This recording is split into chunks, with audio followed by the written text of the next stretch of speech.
Okay, so let us see this problem related with ray optics. This question was asked in IIT entrance. The question is, let the xy plane be the boundary between two transparent media.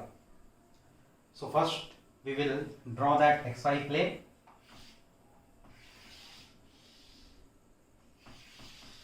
So let us say this is your xy plane.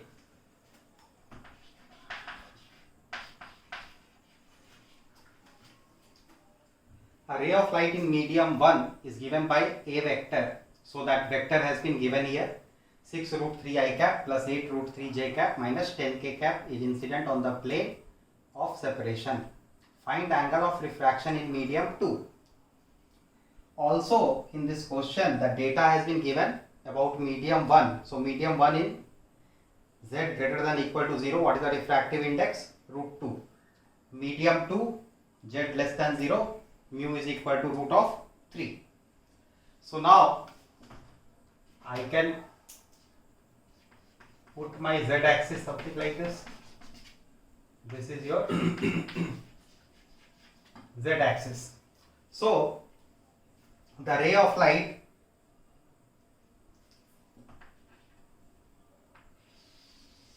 is incident here like this, and this is represented by a vector. So this will be angle of incidence. What will happen to this ray of light?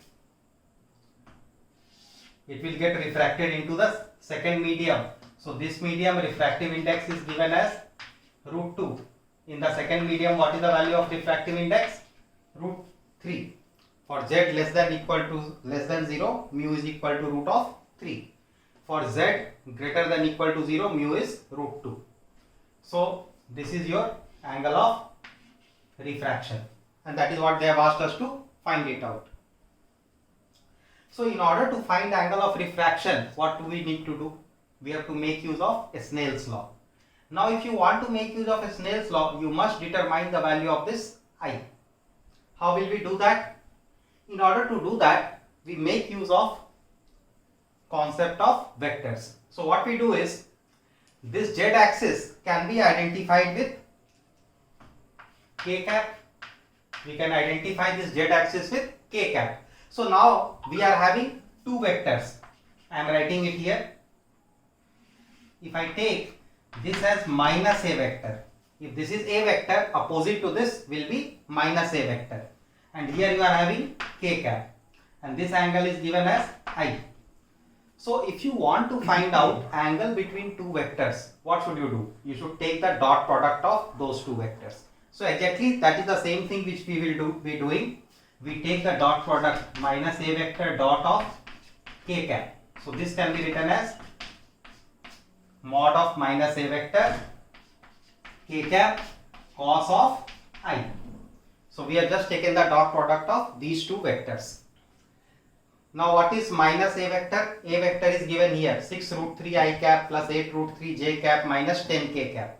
When you are taking the dot product with k cap, first two terms will become 0. Then minus 10 is into minus, that is plus 10 k cap.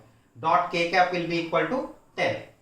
So we can write 10 is equal to, now what is the magnitude of a vector? It will be root of 36 into 3 plus 64 into 3 plus 100.